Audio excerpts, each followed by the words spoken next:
Bueno, 7 de la tarde en el sur del mundo, un nuevo capítulo.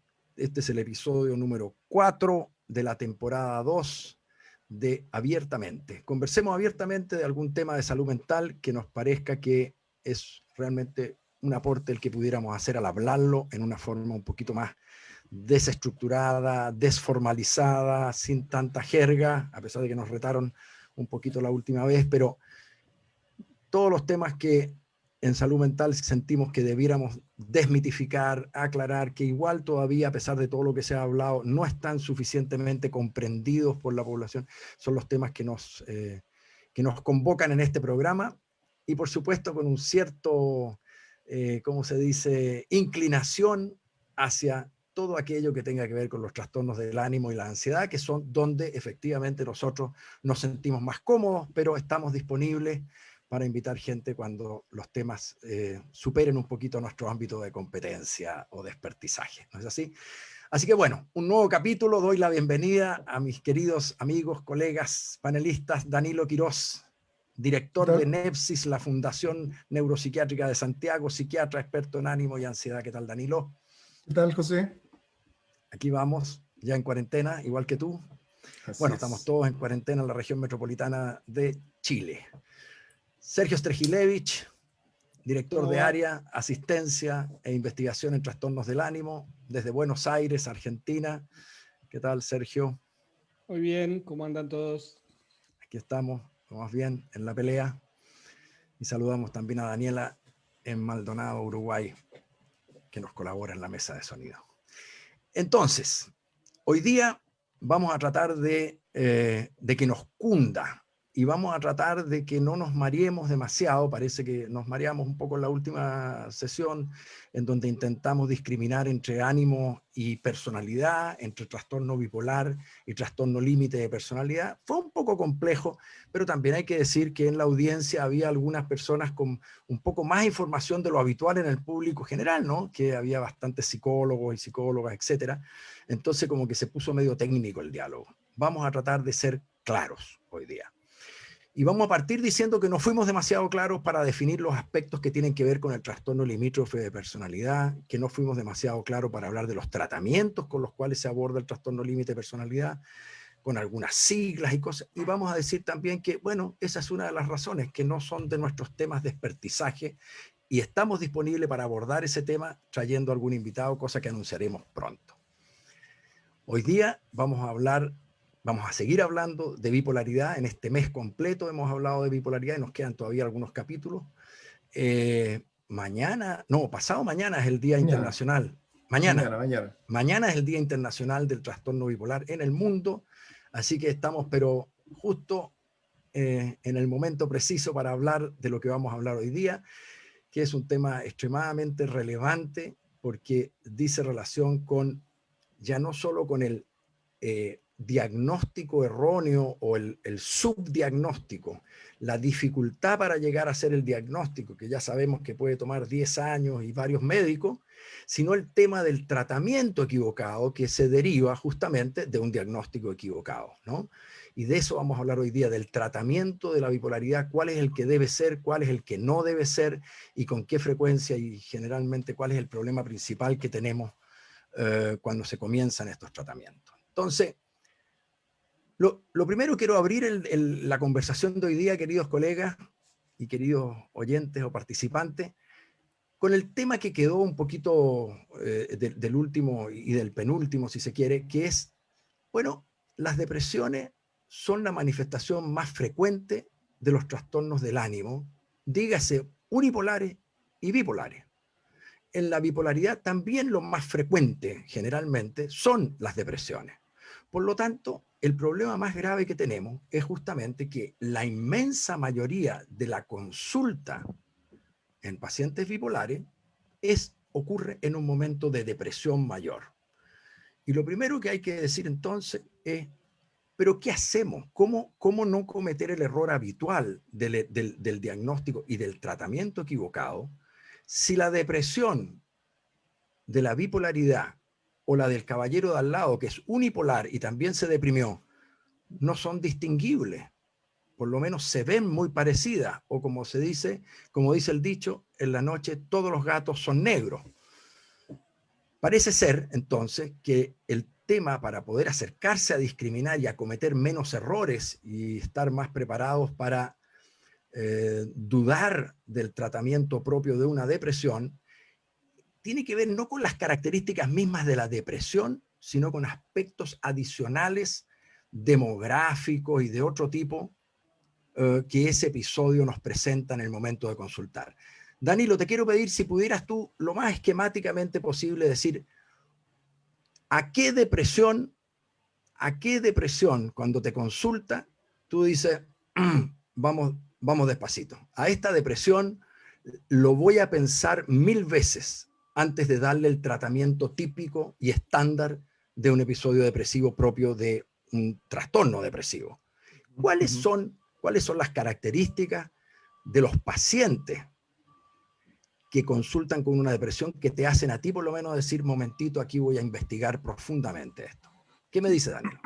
Mira, no voy a enumerar muchas, digamos, pero voy a enumerar tres que probablemente ya la hemos mencionado, digamos, pero creo que son de las más decidoras. Uno es la edad de comienzo, ¿ya?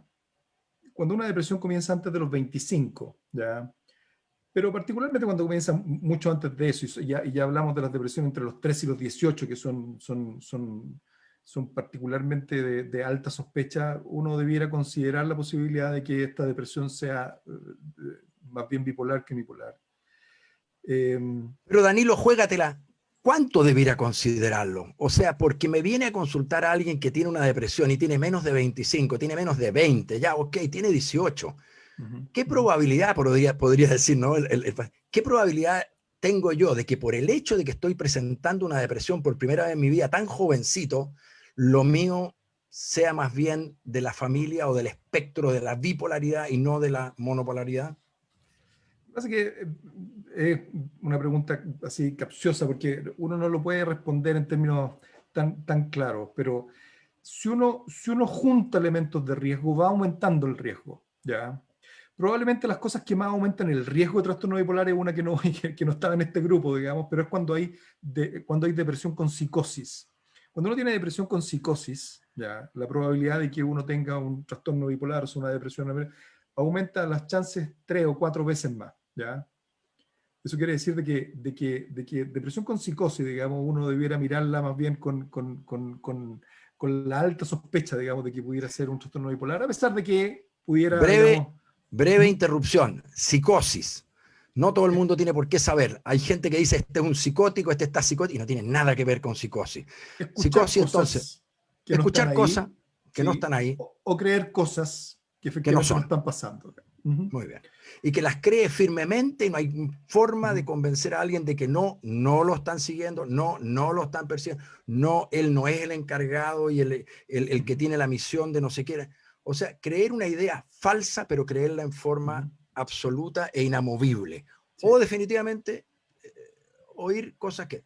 Ahora, Exacto. Ahora, oír sí. o ver o sentir o qué. Cualquier sentido de los 5 sentidos que esté mostrando algo podría denominarse psicosis.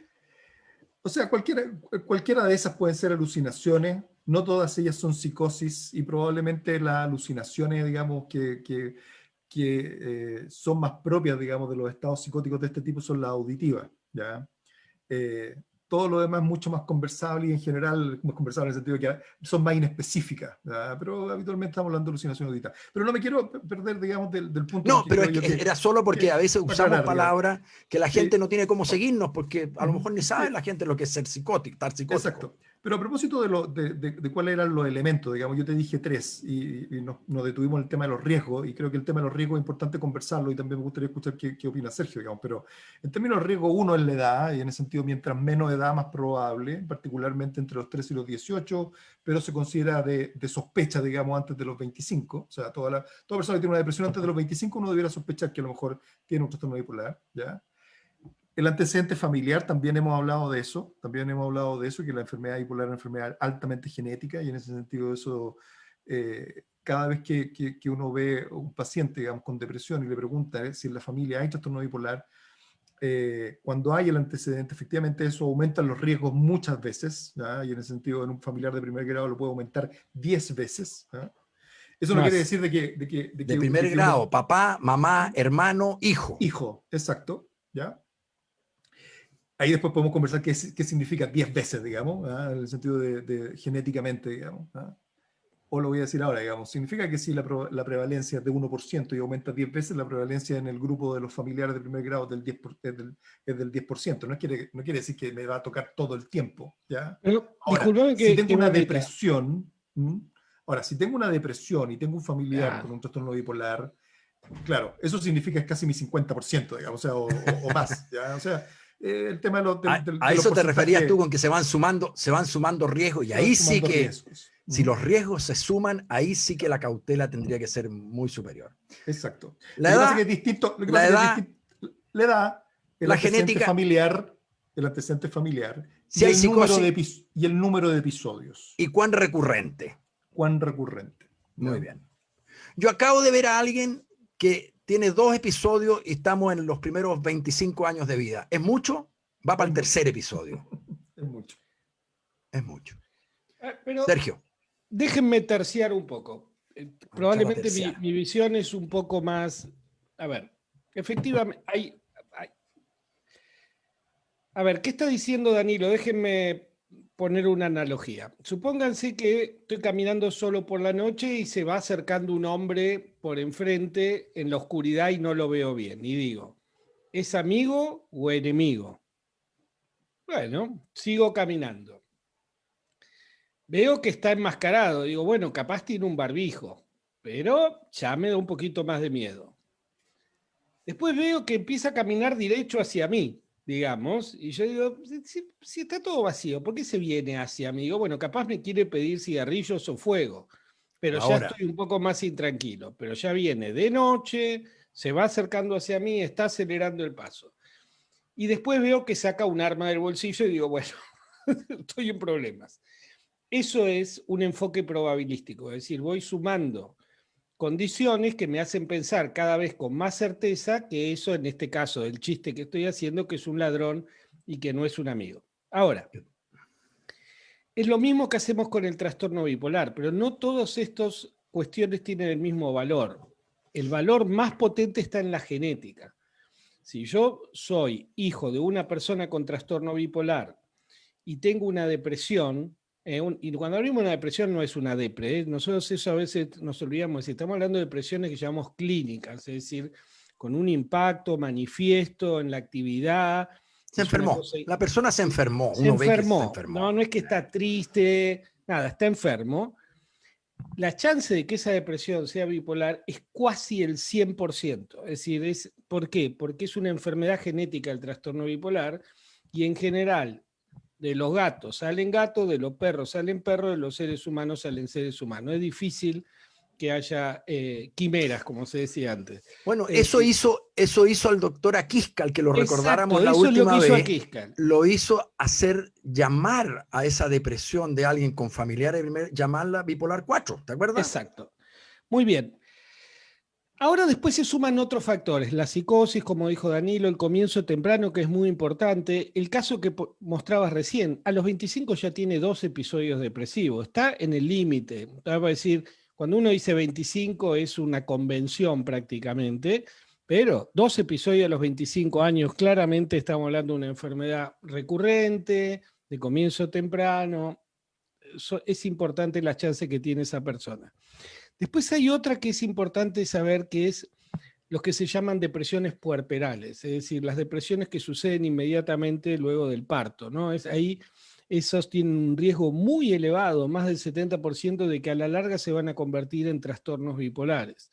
Esa es otra condición importante. Vamos a hablar un día, ¿eh? Vamos a hablar un día de condiciones anímicas y psiquiátricas del embarazo y del puerperio, ¿no? Me parece que sería un tema digno de tocarlo.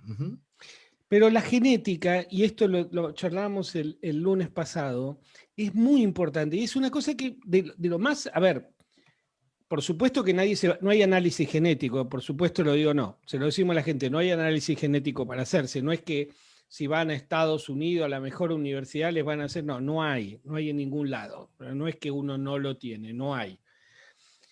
Pero si la madre sufre de trastorno bipolar, o el padre sufre de trastorno bipolar, o el hermano sufre de trastorno bipolar, eso es lo que se llama herencia de primer grado o antecedente genético de primer grado, y le imprime entonces al episodio depresivo una cuasi certeza de que a la larga o a la corta se va a transformar en un trastorno bipolar.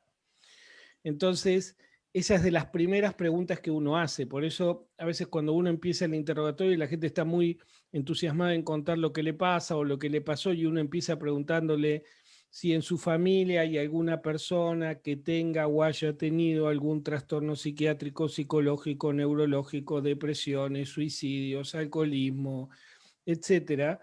Uno lo hace a sabiendas de que es un elemento importantísimo de descartar, porque si yo empiezo sabiendo eso, el interrogatorio, o sea, empiezo y me dicen, no, si mi mamá sufre trastorno bipolar, está tratada con litio, con lamotrigina o con lo que sea, el resto del interrogatorio realmente se va hacia otro lado, es decir, uno va a chequear las cosas de otra manera. Oye, Entonces, anecdóticamente dicen que el diablo los crea perdón, que Dios los crea y el diablo los junta. Cuando uno tiene un papá y una mamá, probablemente ambos bipolares. Entonces, la probabilidad es... bueno, es muy alta, pero fíjense que no estamos hablando de gente que nació de familiares con trastorno bipolar y está bien y ya les diagnosticamos. Estamos diciendo que es una persona que que ha consulta porque se sufrido un deprimió. evento, es decir, que ya está enfermo, y lo que nosotros estamos diagnosticando es el tipo de depresión que está sufriendo. No estamos haciendo lo que se llama diagnóstico precoz o anticipándonos al inicio de la enfermedad, previniéndola.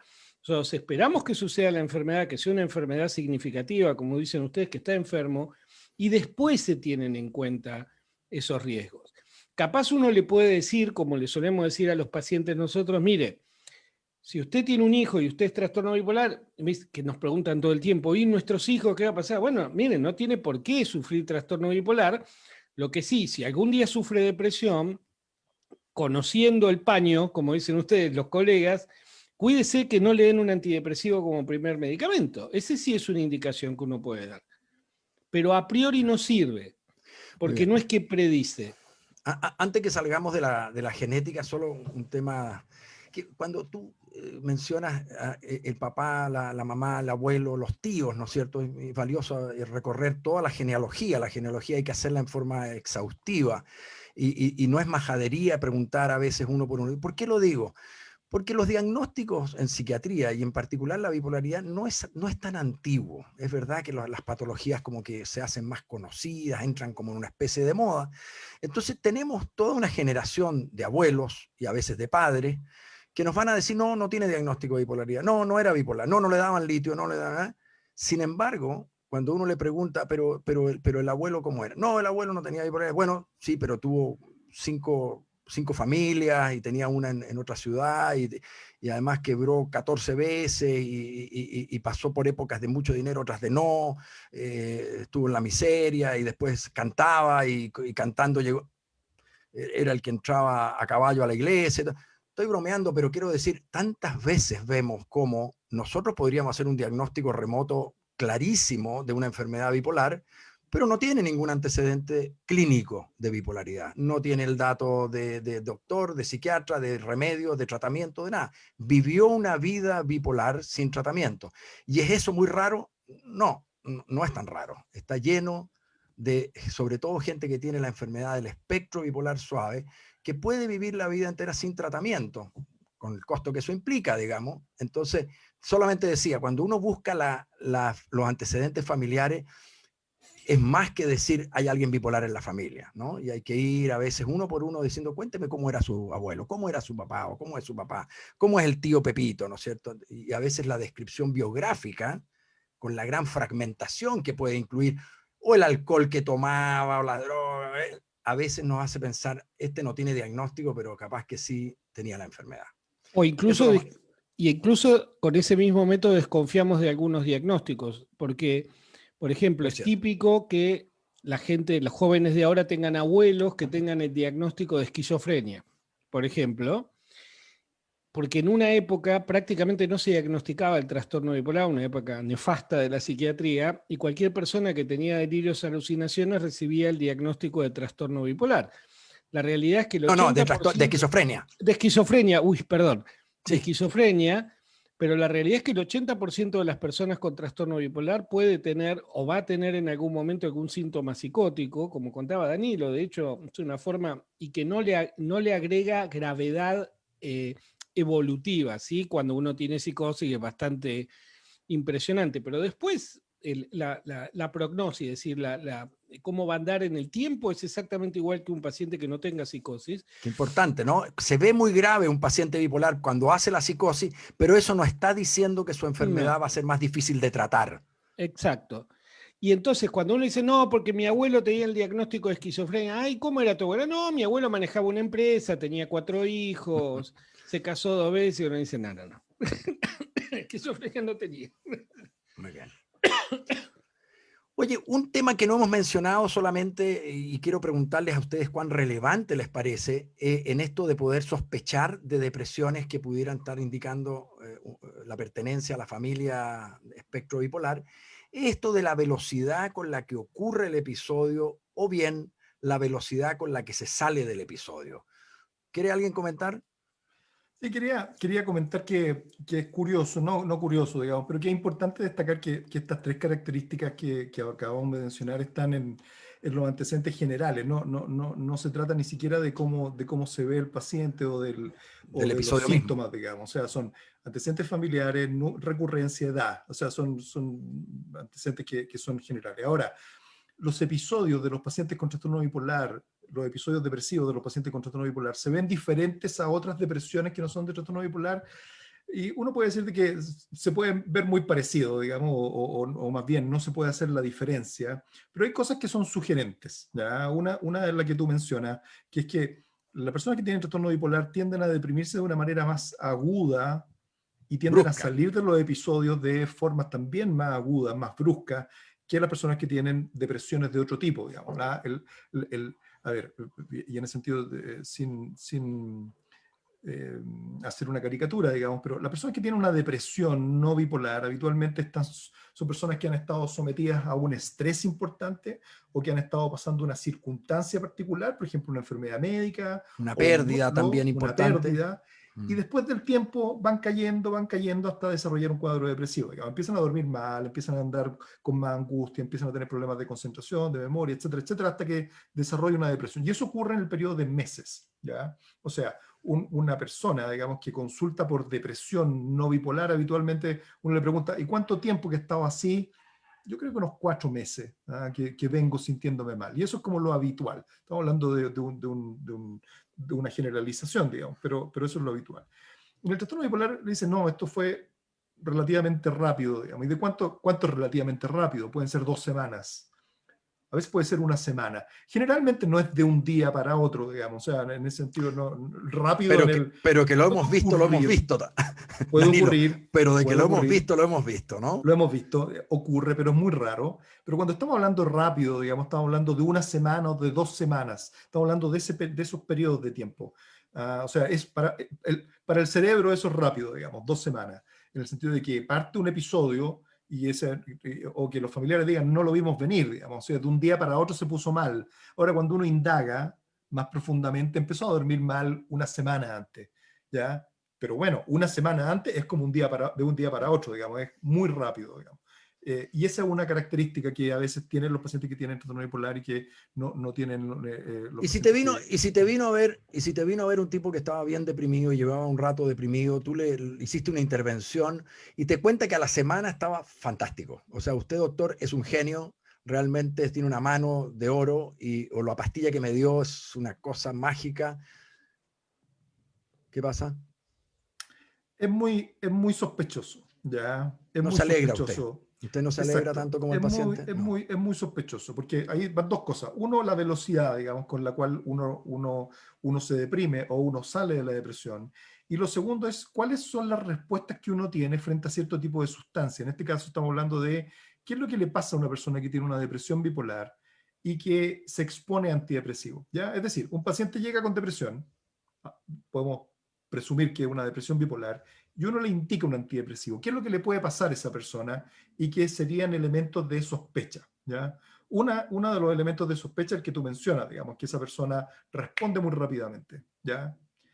Habitualmente los antidepresivos son medicamentos que sí, uno puede observar cosas a lo mejor tempranas que pueden ocurrir en la semana, por ejemplo, o en 2 semanas, pero las recuperaciones son mucho más lentas. ¿Ya? Una persona con trastorno bipolar puede tener respuestas que son muy rápidas. Rápidamente se empezó a sentir bien y, como dices tú, al control siguiente, que puede ocurrir 1 semana, 2 semanas después, dice, no, ¿sabes qué? Ya estoy bien o estoy muy bien. Eso es más sospechoso todavía. Así como el muy bien, eso es mucho más sospechoso. ¿Mm? Ok, entonces estamos pensando, y mira que a lo mejor hay que ser como bien humildes como disciplina, estamos pensando que probablemente, a pesar de todos estos resguardos que habría que tomar para tratar con antidepresivos a las personas que consultan con depresión, que a pesar de eso, la mayoría, porque eso es lo que dice lamentablemente las investigaciones y la estadística, la mayoría de las personas que nos consultan con una depresión y que tenían un trastorno bipolar, sin que lo supiéramos, el psiquiatra que lo vio no lo supo, ni lo pudo identificar en el momento en que consultó y le preguntó a la familia y todo, pero igual nomás se le pasó. O sea, la mayoría de las depresiones que eran bipolares se van a ir para la casa con un antidepresivo. Eso es lo que estamos diciendo. Y por lo tanto, además de los resguardos, es importante tener a lo mejor una cierta como sensibilidad, hipersensibilidad, como tratantes de esto, ¿no? Una hipersensibilidad a cómo va a reaccionar el paciente cuando empiece a tomar el antidepresivo, y a lo mejor eso nos va a permitir reaccionar lo más temprano posible y rescatarlo rápidamente de algo que pudiera ser dañino, ¿no? Entonces, Sergio, ¿qué es lo que tú pones el oído, con qué pones tus sentidos ahí al darle antidepresivo a alguien? Porque muchas veces tú tratas de descartarla, y suponte que llegaste a descartarla, pero te quedaste con la duda. Me imagino que Ok, muchas veces nos ocurre eso. Le diste el antidepresivo. ¿Qué es lo que te hace estar ahí más atento? bueno, a ver, pero después nos estamos olvidando de una cosa que es el rastreo activo de las hipomanías o manías previas. Es decir, pero lo contesto. Es decir, vamos al caso que me pregunta José. No tiene familiares ni de primer, ni de segundo o tercer grado, o sea, no tiene hermanos, padre, ni tío, ni primo, nada que haya sufrido un trastorno anímico, ni algo que se le parezca. Debutó a los 30 años, no debutó en un episodio puerperal. El inicio fue de a poquito, no fue de golpe. No tiene anergia marcada, que es otra característica. ¿Qué es como anergia? como que le hubieran sacado el enchufe, es decir, no es que está tan triste como sin fuerza. ¿No? La sensación que tiene la depresión bipolar es mucho más del cuerpo que de la mente. Me Es quedé una sin depresión pilas, ¿no? sin Me quedé pilas, sin batería. apagado. Los ingleses dicen así que cuesta caminar como si uno fuera de plomo, ¿no? Es decir, pero no, siempre está el riesgo, porque la realidad es que parece que uno estuviera descubriendo un elefante verde, pero la verdad que son la mitad de las depresiones. Es decir, no es, uno está, como decía Danilo al principio, esto es un hecho de lo que se llama epidemiología. Es decir, cuando uno tiene tos y está con tos y fiebre, o puede ser una bacteria o puede ser un virus. También puede ser por un hongo, puede ser por otra cosa rara, pero lo más frecuente es que sea o por un virus o por una bacteria. Hoy Entonces, es COVID, sí. hoy es COVID. Sí. Sí, o por lo menos hasta que me sopen 10 veces y me convenza de que no es COVID.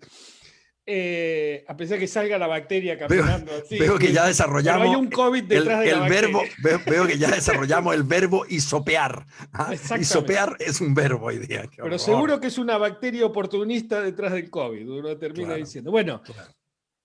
entonces, primero hay que decirle, compartir con la persona lo que se llama incertidumbre diagnóstica. Y esto sucede en todas las ramas de la medicina. Es decir, miren, no estoy seguro de lo que tiene, vamos a tener que hacer una prueba terapéutica. Dada la situación en la que usted está, conviene, supongamos lo que vos planteabas, dar un antidepresivo. Ahora, ¿qué podría salir de mal? Y acá no son los efectos adversos del antidepresivo, eso nos puede pasar aunque el diagnóstico sea correcto, es decir, no es que le va a dar diarrea o dolor de cabeza, le cayó mal a la guata, no, eso es otro tema. Acá estamos hablando del efecto clínico del antidepresivo. El antidepresivo puede hacer básicamente 3 cosas malas. Una es que rápidamente el paciente salga de la depresión y pase a estar acelerado.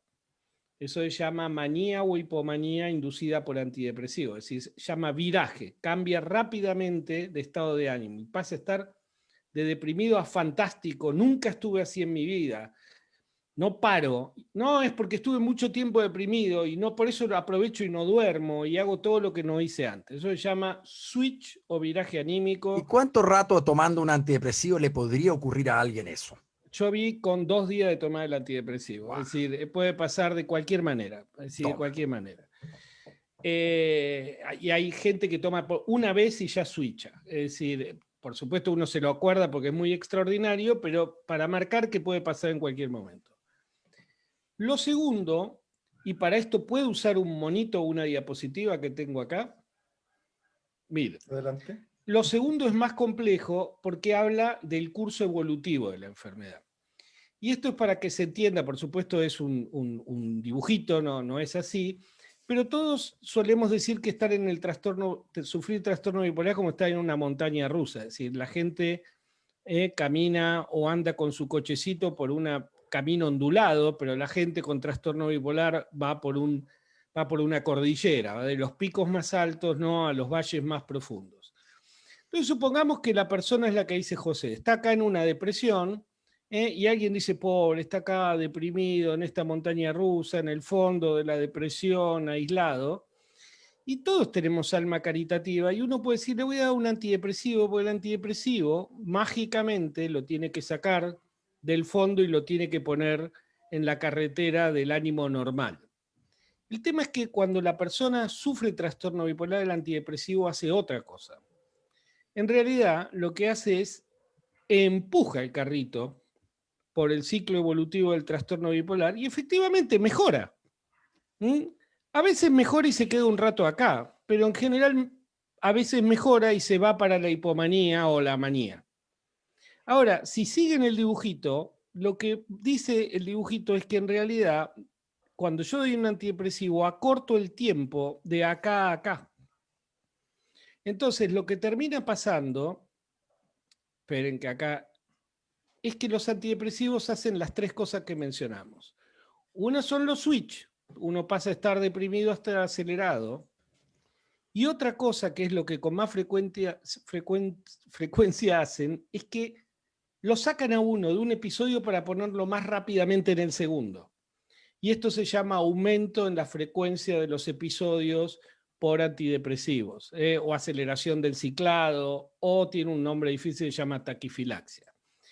Y lo tercero que no hablamos es que a veces mezclan los síntomas depresivos con los síntomas maníacos, es decir, la persona no deja de estar deprimida y empieza a estar acelerada al mismo tiempo que está deprimida. Esto se llama mixtura o episodio mixto. Y finalmente, el último efecto es que, si bien al principio pueden hacer un buen efecto, dejan de hacerlo, es decir, se agota el efecto, se llama agotamiento del efecto de antidepresivos, ¿no? Y estas son las 4 cosas que cuando uno dio un antidepresivo, que cuando sucede esto directamente es diagnóstico de trastorno bipolar, pero cuando sucede esto, es decir, que se aceleran los ciclos, aparecen síntomas mixtos que pueden, no es salir desnudo a la calle, puedes estar irritable, insomne, compulsivo con las compras pero deprimido, etcétera, etcétera. Esto es un indicio indirecto de que en realidad se trataba de una depresión bipolar. Pero ojo, ojo, Sergio, buenísimo tus monitos. Ojo que la gente a lo mejor piensa, pero no me dio el ciclaje, no pasé para el otro. Eso es rarísimo, ¿no? La gente que hace un viraje a manía porque le dieron un antidepresivo, siendo bipolares, es rarísimo. No ocurre con frecuencia ni siquiera en bipolares. El tema del aumento de episodios, el aceleramiento de ciclo, es tan interesante, pero fíjate que la gente no está mirando longitudinalmente su vida, ¿no? Exacto. No, porque en el viraje es fácil, ocurrió de un día para otro, pero lo otro requiere a lo mejor 1 año o 2 años para darme cuenta que alguien que tenía depresión una vez al año o 2, ahora la estoy teniendo 3, 4 o 5 veces al año. O sea, Sí, es como... me puedo dar cuenta que me está haciendo mal cuando ya me hizo re mal y Exacto. ya ha pasado un rato Bueno, largo. bueno, ya lo hemos discutido muchas veces. Es como la Task Force de antidepresivos de la ISBD. Te dice, cuando pase eso, no lo dé. Claro, pues ya pasó hace Soluciona el rato, ya problema. hace 2 años que viene pasando. Y Oye, hay... y lo otro de tu monito que quería aclarar, o sea, agregar más elementos para la gente que nos escucha. Sergio dice que se ponga medio mixto, ¿no? Que se ponga medio mixto. Entonces, a lo mejor alguien está pensando que, yo estaba deprimido y ahora me puse deprimido y maníaco a la vez. No, eso no me ha pasado. Sí, pero no es tan No, no obvio es y tan... tan grueso, porque alguien podría ser que estaba deprimido, fíjate, o muy deprimido, y pasó a estar un poco deprimido, no tanto, menos deprimido, pero más angustiado, menos Ujú, deprimido, pero más insomne, ujú, menos deprimido, pero en la noche la cabeza, fíjate que no me para, y le da, y le da, y no paro de pensar, y me ujú. está costando quedarme dormido porque no me para la cabeza. O bien que te diga, mira, sí, estoy mejor de la depresión. Ahora, mi señora dice que estoy insoportable, y esto es nuevo. Bueno, ahí están esos pequeños matices que a los que nos dedicamos a esto, claro, nos alertan muy rápidamente, pero a veces al paciente o a la familia podrían no alertarnos y que nos enteramos muchos meses después de que alguien mejoró un poco con el antidepresivo, pero ha estado hecho un demonio hace 5 meses. Horror, para nosotros eso es 5 meses de un tratamiento que no debió haber sido, pero que no tuvimos la chance como tratante de darnos cuenta que estábamos provocando, ¿cómo se dice?, iatrogenia, que estábamos creando un problema con nuestro tratamiento. No sé si están de acuerdo, queridos colegas. No, totalmente de acuerdo. Acá acaba de comentar Dafne, no vamos a dar el apellido, dice, años tratada con antidepresivos, era como lanzar benzina al fuego. En enero fue diagnosticada con trastorno bipolar. El diagnóstico me hizo para mirar hacia atrás y entender tantas cosas de mi vida. Esto es lo que contaba José recién. Es decir, lamentablemente se llama contrafáctico, es decir, uno termina haciendo el diagnóstico después de que se equivocó. Y por eso es tan importante lo que decía Danilo. Y yo creo que casi un mensaje no para los colegas, para la gente, para los usuarios, digamos. Cuando uno va al psiquiatra con una depresión, el psiquiatra, si todo el tiempo lo escucha y no hace preguntas, si todo el tiempo es muy minucioso en que usted le relate sus síntomas, lo mucho que sufre, lo triste que está, qué se acuerda cuando está triste, no está haciendo el trabajo. A ver cómo Porque hacemos. eso es fácil. Lo otro es lo difícil. Su genética, cuándo empezó, cómo reaccionó al tratamiento, si se mixturó o no, si tuvo hipomanías previamente o no, para lo cual es imprescindible llamar a un allegado, un familiar, un novio. Es decir, Danilo lo dijo, hay algunas formas, hay una forma de deprimirse que es un poco más bipolar que la otra, pero el diagnóstico lo hacen otras cosas. Entonces, quedarse toda la hora escuchando pasivamente cómo usted relata lo mucho que sufre, está bien, puede ser que usted se sienta escuchado, empatizado, que tuvo el cariño de escucharle, pero no está haciendo el trabajo. El trabajo es identificar qué tipo de depresión es para poder darle el tratamiento correcto y que usted no se entere 7, 8 años después que el tratamiento no era el correcto. Bingo Strehilevich, ¿qué dices, Danilo? Que es interesante, digamos, la analogía que dice Dafne con echarle benzina al fuego, digamos, porque creo yo que es una buena manera de imaginar, digamos, qué es lo que hace efectivamente el antidepresivo, digamos, porque en el fondo el antidepresivo lo que hace, digamos, es interactuar con un paño anímico, como le gusta decir a José, un paño que es inestable, ¿ya? Entonces, en el fondo, es el cerebro que está interactuando con un agente que genera inestabilidad de algún tipo, ya sea que vira, es decir, que pasa la manía rápidamente, como dijeron, es raro, el 4% de las personas viran, es un fenómeno que uno lo ha visto, pero que no ocurre, digamos, con frecuencia, o los ciclos se aceleran y la persona empieza a hacer estos ciclos que típicamente es cuando fui por una depresión, me dieron un antidepresivo, me mejoré, qué bueno, pasaron 3 meses, me estoy deprimiendo de nuevo, voy a ver al doctor de nuevo. Se deprimió un poco, subamos el antidepresivo, ok, me mejoré, me fui. Pasaron 3 meses, 4 meses, pero sabes que me estoy sintiendo mal de nuevo, volví. Y ese, lo que pasa es que vamos a agregar otro antidepresivo, después, me mejoré de nuevo. Y lo que ha ocurrido, digamos, que en un año ha tenido 4 episodios, ¿ya? Cuando antes había tenido 1 en mucho tiempo. O sea, aumento de ciclos.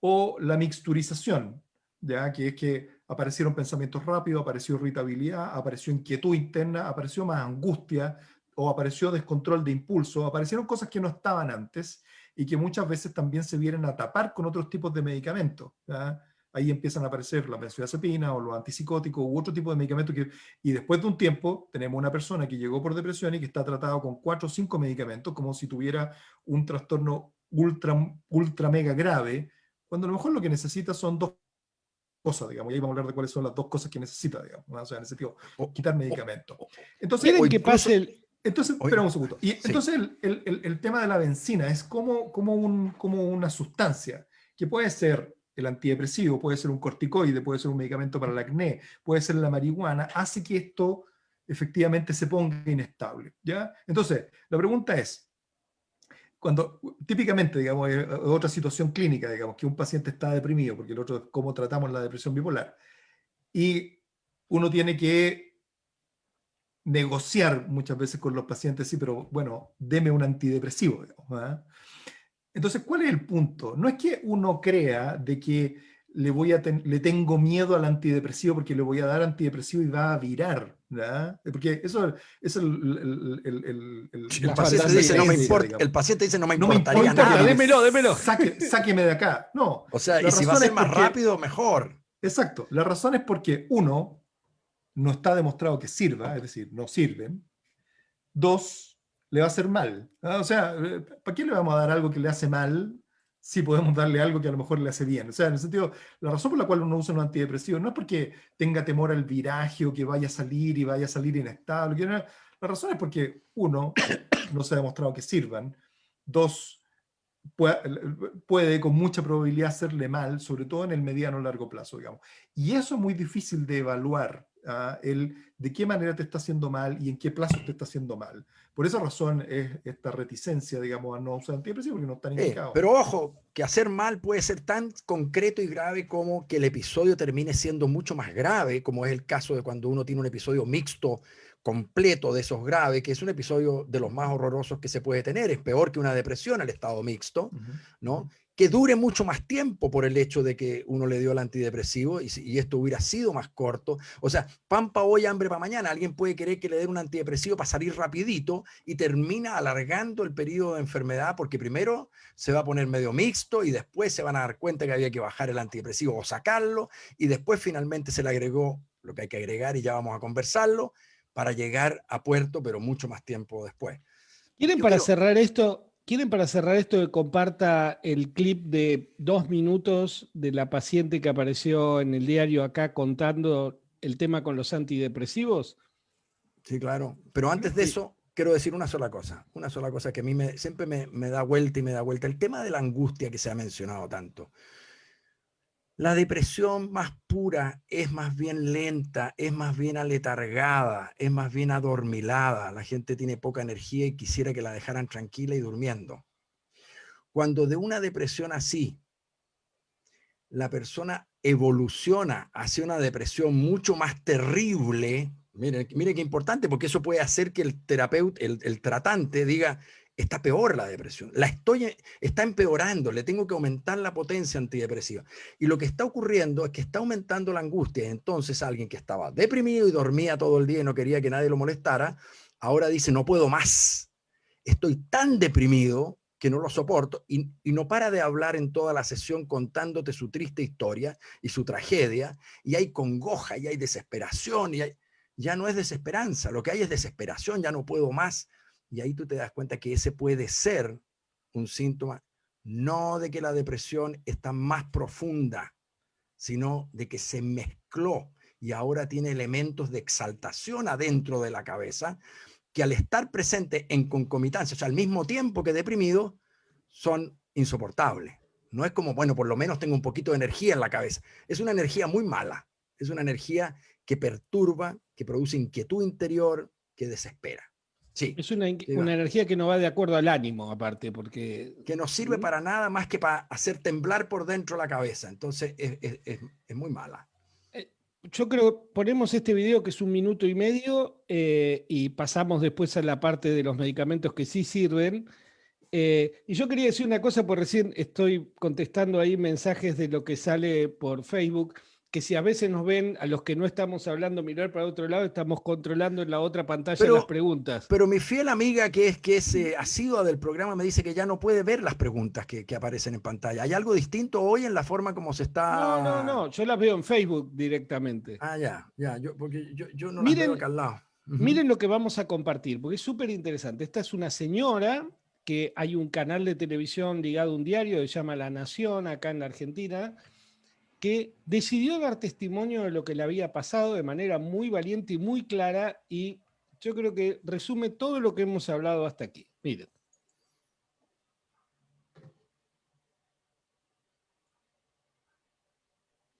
Empecé a los 50 años. Ay, la cagué, perdón. Mira, español y francés hablamos todos acá. El español argentino. Empecé a los 50 años con una crisis por un mi divorcio. Mi cabeza no lo resistió. Me empezaron a tratar como depresiva. Entonces me daban lógicamente antidepresivos y somníferos y X. Y no iba para atrás ni para adelante. Empecé a ir a psicólogos, empecé con psiquiatras, tuve en 5 años 10 internaciones, crisis de angustia, ataques de pánico. En un principio depresión, entonces me daban antidepresivos. ¿Qué pasó? En el 2010 me dijeron que era bipolar.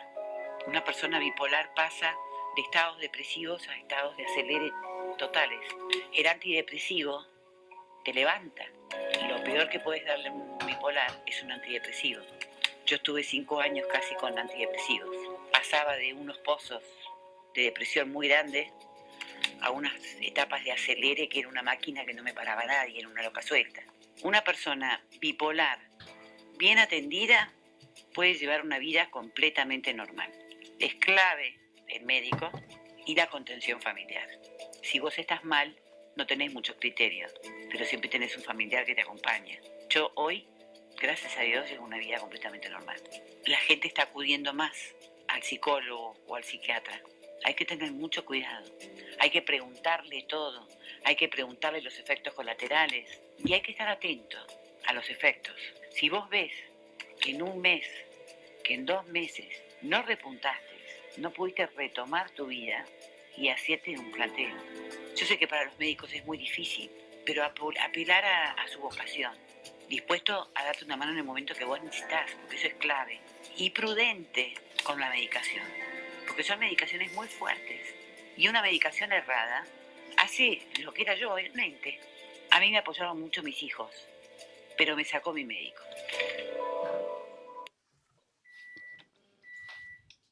Buenísimo. Buenísimo, Sergio. Hay que verlo una y otra vez.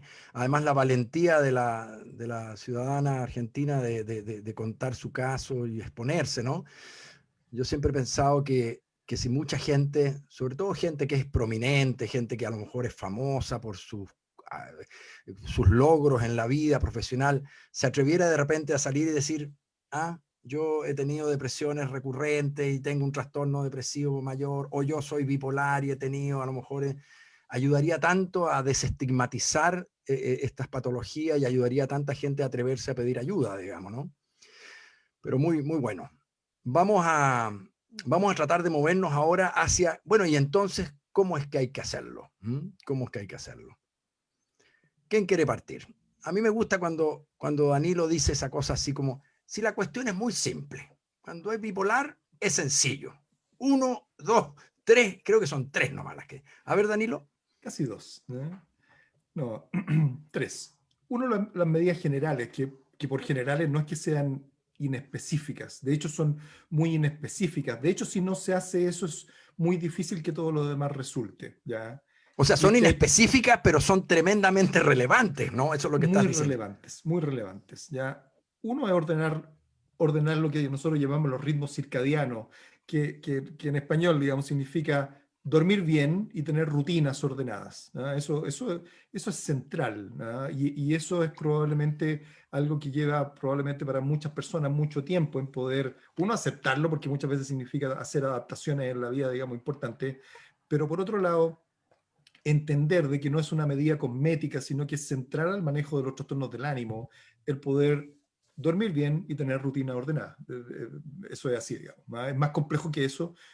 Creo que la próxima semana vamos a hablar acerca de las psicoterapias que hacen bien en el trastorno bipolar, y ahí podemos extender un poco más en explicar este concepto, digamos. Pero el tema de las rutinas, ¿ya? Pero ojo que alguien te va a decir, pero tú me estás pidiendo que yo haga justamente aquello que por mi estado no puedo hacer.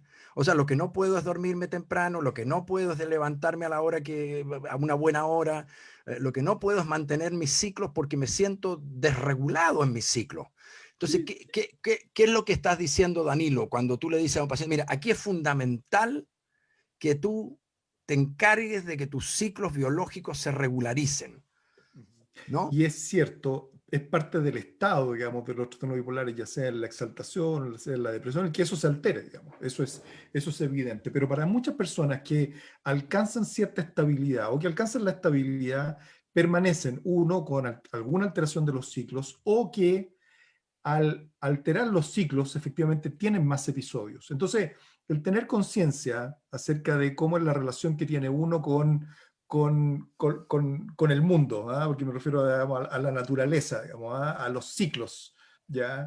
Con el día y la noche, a la hora que descanso, a la hora que estoy activo, a la hora que como, a la hora que hago ejercicio, a la hora que descanso, a la hora que estudio, etcétera, ¿ya? Esa conciencia, digamos, de cómo yo ordeno esos patrones es tremendamente importante, ¿ya? Es central, ¿no? Y eso es parte de las cosas O sea, en el fondo decir, que hay que aprender a hacer, digamos. exacto, el que tiene un trastorno bipolar, el que le hicieron el diagnóstico y lo compró, digamos, lo acepta, lo reconoce o lo aprendió, etcétera, tiene que saber que va a tener que hacer una pega. O sea, esto va a ser trabajo para él. El tener que mantener ciclos lo más ordenados posible y dormirse a una hora parecida y levantarse a una hora parecida casi todos los días dentro de lo posible, no le va a ser fácil, pero tiene que ser su colaboración al tratamiento, ¿no? Esto es parte de lo que se comparte entre el tratante y el paciente, porque el doctor no va a poder dormir por él, digamos, el doctor no va a poder ir a A ver, levantarlo a la hora. y es central, digamos. De hecho, hay gente que piensa de que el trastorno bipolar es una enfermedad de los ciclos. Y en ese sentido, para muchos medicamentos se plantea que el efecto es sobre los ciclos. O sea, en ese sentido, el tema de los ciclos, digamos, del sueño, la vigilia, y eso es muy, muy central, muy con natural, digamos, al trastorno bipolar. Entonces, eso es algo que es relevante y de nuevo lo podemos conversar en detalle a lo mejor la otra semana. Lo otro es evitar las sustancias que produzcan inestabilidad anímica, como los antidepresivos. Pero no solamente eso. También los medicamentos que puedan tener un efecto anorexígeno, ¿ya? Los estimulantes, Estimulante. exacto. Las También pepas, las anfetas. la anfetamina y sobre todo las recetas magistrales, digamos, que se usan para bajar de peso. También ciertos medicamentos para el acné. También los corticoides, etcétera, etcétera. Ahí hay una lista, digamos. Ahí hay una lista de cosas. Ahí hay una lista de cosas también que pueden ser naturales, que puedan tener efecto antidepresivo, que también pueden producir inestabilidad, etcétera. Y las sustancias, digamos, por supuesto, ¿ya? Entonces, esos dos aspectos generales yo diría que son centrales. Pero va a decir así las sustancias nomás, no va a señalar con un poco más de claridad. Y la marihuana en particular, ¿ya? Las otras sustancias... ¿Más que ¿ya? la cocaína? Lo que pasa es que las otras sustancias, como el alcohol en exceso, la cocaína y otras más, le hacen daño a cualquiera. O sea, en el sentido, usadas de cierta manera y en exceso, ¿no? Le hacen daño a cualquiera, digamos, porque es como Es pegarse muy en la buen cabeza, punto. digamos. Fíjate que ese es muy buen punto. Le hacen Eso es daño a muy buen cualquiera. punto. Pero la marihuana, la percepción del daño no está instalada. Y segundo, le va a hacer daño a las personas que tienen una vulnerabilidad para tener patologías psiquiátricas graves, esquizofrenia, trastorno bipolar, trastorno depresivo o ansioso. De eso estamos hablando. Estamos hablando de lo incisivo que pueden ser en inestabilizar el ánimo. Es como los antidepresivos. Antidepresivos va a tomar mucha gente y no le va a hacer mal. Pero le hace mal a las personas que tienen trastorno bipolar. Ese es el punto. ¿Ya? Ahora me entienden. No, sí, se entiende perfectamente. Yo quisiera decir algo. Espérate, ¿y vas a decir una tercera o no? ¿O te vas a No, quedar esa era con- la primera, era la primera. La tercera es ciertas formas de psicoterapia. Una de ellas es la psicoeducación, de lo cual estamos tratando acá, digamos, pero hay formas estructuradas de psicoeducación y otras formas de psicoterapia que los podemos tocar en el próximo capítulo. Los vamos a tocar. Y los vamos a tocar. Y la segunda son los medicamentos. ¿No? Los medicamentos que se usan para el trastorno bipolar, que se llaman estabilizadores del ánimo, que bueno, ahí podemos hablar de cuáles son. Strejilevich quería decir algo. Sí, quedan como yo 5 quería decir minutos para algo hablar de porque eso. yo soy paciente, ¿no? Es decir, yo soy paciente, sufro de hipertensión, ¿no? Entonces, soy paciente. Y no soy un paciente fácil y me molesta muchísimo que me den órdenes. Es decir, que me digan, podés hacer esto, no podés hacer lo otro, esto hacelo así o esto hacelo así. Y tengo una tendencia cuasi refleja, así del mismo modo soy pelado, respondo a la contraria, digamos, cuando me dan una orden taxativa sobre qué tengo que hacer y qué no. Entonces, cuando una persona que sufre de trastorno bipolar escucha que va a tener que ser muy estricto en la regularidad de sus ritmos diarios, se llaman ritmos biológicos y sociales, es decir, la hora que uno duerme, la intensidad con la que uno trabaja, con lo que estaba contando Danilo, muchos se rebelan, ¿no? Y dicen, porque al final, sobre todo cuando parece ser una indicación que viene por el lado de la conducta, y muchos incluso lo leen por el lado de la moral o de la ética, ¿no? Es decir, porque usted no quiere que salga de juerga, porque a usted no le gustan la juerga o las drogas, ¿no? Uno es psiquiatra, está viejo en general, y estas son gente joven que se puede sentir así. Pero vale la pena decir que esto no es privativo del trastorno bipolar, es decir, cuando mi cardiólogo me dijo, sufrís de hipertensión, y me dio una pastilla, es decir, el equivalente al estabilizador del ánimo, esto es un estabilizador de la presión, me dijo, bajá el consumo de sal, aumentá el nivel de ejercicio aeróbico y reducí 20 kilos de peso. Yo por supuesto que hice algunas cosas sí y otras cosas no, y la consecuencia de eso es que tomo más medicación de la que debería estar tomando por no haber bajado de peso, y más medicación de la que estoy tomando por no hacer la cantidad de ejercicio aeróbico que tengo. Es decir, el que se jode soy yo. Es decir, no, el cardiólogo sigue estando exactamente igual. U otra condición del cerebro, cuando te dicen tienes epilepsia. O sea, Exacto, es lo mismo, la lista de cosas, digamos. Es muy parecido. Ahora, acaba de hacer una muy buena pregunta, creo que se llamaba Silvia, me quedé sin batería en el celular. ¿Qué pasa cuando uno se siente mejor de noche que de día? Bueno, primero, hay gente que efectivamente es nocturna, el 15% de la población es genéticamente nocturna. Los seres humanos, que somos un grupo de animales gregarios en donde nos distribuimos las tareas, parece que hay un grupo que ha evolucionado para estar despierto de noche y cuidar al grupo mientras el resto del grupo duerme, que es el otro 80%. Son los que normalmente hacen guardia de noche. Eso se llaman búhos en cronobiología, así se les dice. Pero eso tiene que ser detectado, porque hay otra cosa que se llama inversión del ciclo sueño-vigilia, que es la gente que, por justamente la patología anímica que hace que uno le cueste dormirse y después le cueste despertarse, termina estando despierto de noche y durmiendo de día. ¿Cuál va a ser la diferencia? El funcionamiento.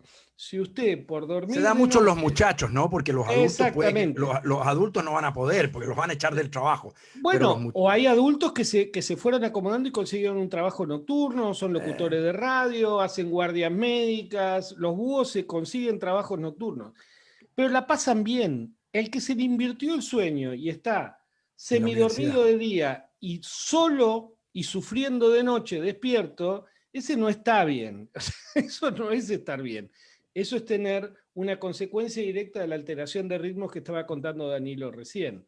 Y eso se corrige de a poco y se corrige de nuevo, no tanto con medicación como reordenamiento de los ritmos diarios. Y es acá donde aparece otra cosa. Un buen terapeuta de personas que trata a personas con trastorno bipolar, como lo vamos a ver la próxima, no escucha el sufrimiento de la persona con trastorno bipolar de manera pasiva, sino que por el contrario, detecta estas cosas y ayuda a corregir estas cosas y educa para que no se cometan esos errores. Es totalmente diferente a lo que el imaginario de la gente imagina una psicoterapia. Del diván, ¿no? De la escucha pasiva, digamos. Yo creo que algo pasa con el tiempo, pasa demasiado rápido, no entiendo, pero efectivamente ya desde la mesa de control dicen que ya se acabó. Y nosotros pero todavía... José, no nos podemos ir sin que digas cuáles son los fármacos estabilizadores del ánimo. Claro.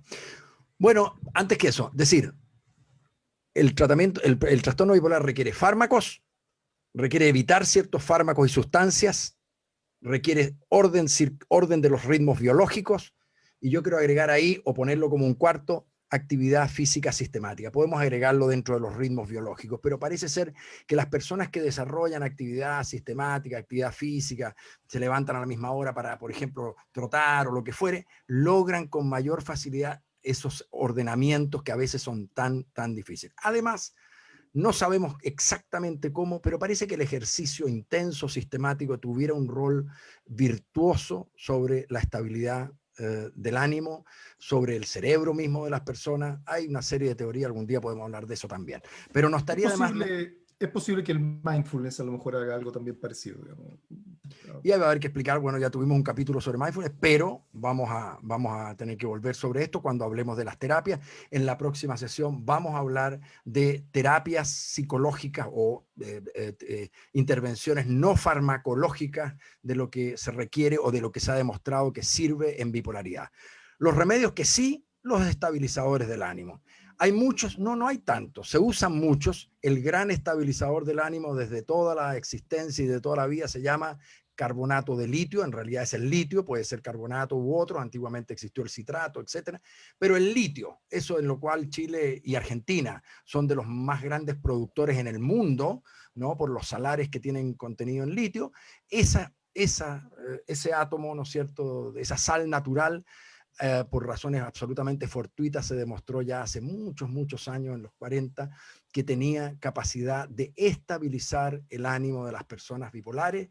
Sigue siendo el decano de los fármacos estabilizadores del ánimo. Si alguien responde al litio, aleluya, es la mejor respuesta que podemos tener. Y tenemos un allegado más reciente en las últimas décadas, que es la lamotrigina, que viene de la familia de los estabilizadores del ánimo anticonvulsivantes, es decir, viene del mundo de las epilepsias, y de nuevo, por razones que muchas veces son fortuitas, se demostró su capacidad de colaborar en la estabilización de los ciclos anímicos o de los episodios anímicos, particularmente la lamotrigina, protegiendo de los episodios depresivos, haciendo estos menos frecuentes o menos graves. Hay quien podría discutir de que hay otros fármacos que son estabilizadores del ánimo, probablemente juegan roles estabilizadores, algunos remedios que se llaman neurolépticos atípicos o antipsicóticos atípicos, mal nombre a lo mejor antipsicótico, porque alguien dice, ¿por qué me dan para mi bipolaridad, que es un trastorno anímico, un remedio antipsicótico? Bueno, porque tiene ese nombre, pero hay algunos que tienen capacidad también de colaborar en la estabilización del ánimo. La quetiapina es uno de ellos, por ejemplo, y habrá otros. Y hay uno en particular que algún día lo vamos a hablar más en detalle, que se llama clozapina, y que nunca se usa en primera línea porque tiene todo un cuidado hematológico, producto de que puede producir en una proporción muy baja un efecto colateral delicado, pero que podría ser también un tótem, un tremendo agente capaz de estabilizar una enfermedad, a una persona con enfermedad bipolar, incluso cuando a veces ya no responde a los fármacos habituales. Clozapina. ¿Algo más que quisieran agregar? Porque ahora sí nos tenemos que ir. Sí, y la carbamazepina y el ácido valproico, digamos, Exacto. Por cierto. que son dos estabilizadores también De la familia anticonvulsivante también. Convulsivantes como la lamotrigina, pero son segunda línea, digamos. Es algo que se usa cuando otras cosas no funcionan, digamos, no es primera línea. Y alguien puede decir, oye, pero ¿cómo? A mí me dijeron que era un estabilizador de... Bueno, porque por algo existe investigación clínica, investigación farmacológica, que va haciendo que nuestra disciplina, como todas las partes de todas las otras áreas de la medicina, antiguamente a lo mejor para una persona que se infartaba se hacía tal cosa, hoy día se hace otra, ¿no? A lo mejor este era el procedimiento cuando alguien tenía úlcera duodenal, que le hacían, ¿se acuerdan? Que les operaban ahí los nerviecitos del estómago. Hoy día se toma un remedio. Bueno, también pasa eso en psiquiatría. Entonces, fármacos que fueron primera línea, a lo mejor hace 30 o 40 años, hoy día son segunda línea. ¿Quiénes son las primeras líneas absolutas e indiscutibles? Danilo, tú dirías litio lamotrigina, ¿correcto? Solo dos. Solo dos. Poquito. Y lo digo, ¿sabes por qué? A propósito, ¿no? Tanta gente que tiene un trastorno bipolar sabe que lo tiene, ¿no? Que necesita ayuda porque no anda bien, pero el litio yo no quiero tomar, ¿eh? Porque el litio me puede no sé qué, no me gusta, porque acá... Y la lamotrigina me dio alergia cuando la... Cuidado, no son 20 o 30 antibióticos para atacar una bacteria. Son un par de fármacos muy virtuosos y ya los otros son ayudantes que podemos lograr armar en un cóctel para efectivamente ayudar a la estabilización anímica de quienes padecen trastorno bipolar. Sergio, para cerrar. Nada. Usted siempre tiene un poema. No, que trastorno bipolar es una enfermedad muy frecuente. La mitad de las depresiones en gente joven van a ser bipolares y que entonces cuando uno va al médico aquejado de depresión, la obligación del médico no es diagnosticar la depresión, porque en general uno se la diagnosticó a sí mismo, sino diagnosticar qué tipo de depresión. Y esa es una tarea que requiere mucho entrenamiento, pero que debe hacerse de manera activa. Escuchar no es el trabajo del psiquiatra. El psiquiatra tiene que No es hacer las solo. preguntas, no es solo, obviamente. Tiene que hacer las preguntas necesarias y filtrar la información de acuerdo a la tarea que tiene por delante, que es identificar qué tipo de depresión para poder afinar el tratamiento que va a indicar. Aleluya. Mi amiga Francisca me dice acá que estuvo muy bueno hoy día, con eso yo me doy por satisfecho, estamos listos, cumplimos. Gracias Daniela en la mesa de sonido. Sergio, Danilo, un gran gusto siempre compartir con ustedes en esta idea de compartir con la gente que nos sigue sobre la salud mental y poder hablar sobre ella abiertamente. Hasta la próxima, el próximo lunes a las 7. Chao. Chao, chao. Que estén bien. Nos vemos. Cuídense.